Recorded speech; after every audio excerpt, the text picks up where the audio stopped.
Hi, I'm Sean Lean. I'm the President of the Legislative Council in the Victorian Parliament, and I'm here to give an update on this week's sitting.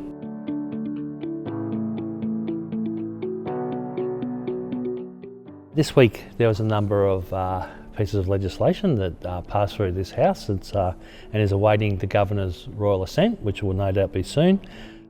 The first bill I wanted to speak about is the Drugs and Poison Control Substance Amendment Pill Testing Bill, which provides for the introduction of a trial of drug testing services and allows the placement of dispensing machines for medicine that treats an opioid overdose. Another bill that passed through this chamber was the Offshore Petroleum Greenhouse Gas Storage Amendment that amends the Offshore Petroleum Act to clarify that a holder of a petroleum production licence is authorised to carry out underground petroleum storage operations. And the last bill that was debated in this House was the Building Legislation Amendment and Other Matters Bill, which gives municipal and other related building surveyors powers to issue building notices and building orders to ensure that building work is compliant. That requires registered architects to annually renew their registration and for approved partnerships and companies to annually renew their approvals.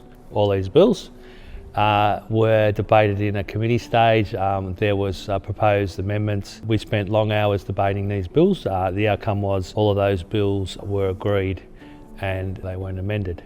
We did debate a number of other issues other than legislation during the week, things like Victorian Energy, public housing, road maintenance, and there was also a debate around petition in regard to the Inverloch Surf Life Saving Club.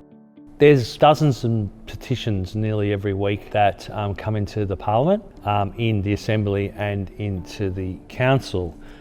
In the Council, we've changed our rules to the point that if a petition, electronic petition, has over 10,000 signatures, or a petition on paper has over 2,000 signatures, that triggers a compulsory debate on a Wednesday of our sitting week. So people that have signed a petition on something they're hoping to advocate to the government, they're guaranteed, if there's a volume of that many signatures, that in this chamber MPs will have the opportunity to actually highlight, debate, discuss that particular issue the petition is calling for. And I think it's another great initiative as far as our Victorian Parliament.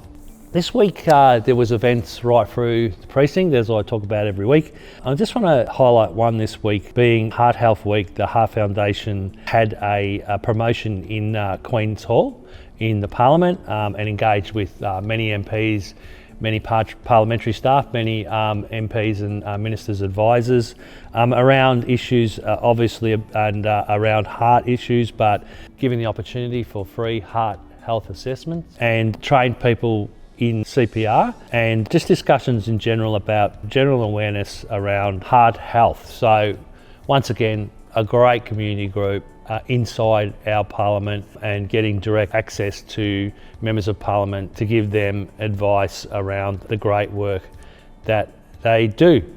Next sitting week, there's 4 bills in this chamber we expect will be debated. The Agricultural Food Safety Legislation Bill, Transport Infrastructure and Planning Legislation Bill, Education and Training Reform Amendment Bill, and Duties Amendment More Homes Bill 2024. And after that sitting week, I will come and give you an update of how those bills were debated and other things that happen around in this chamber and in this precinct.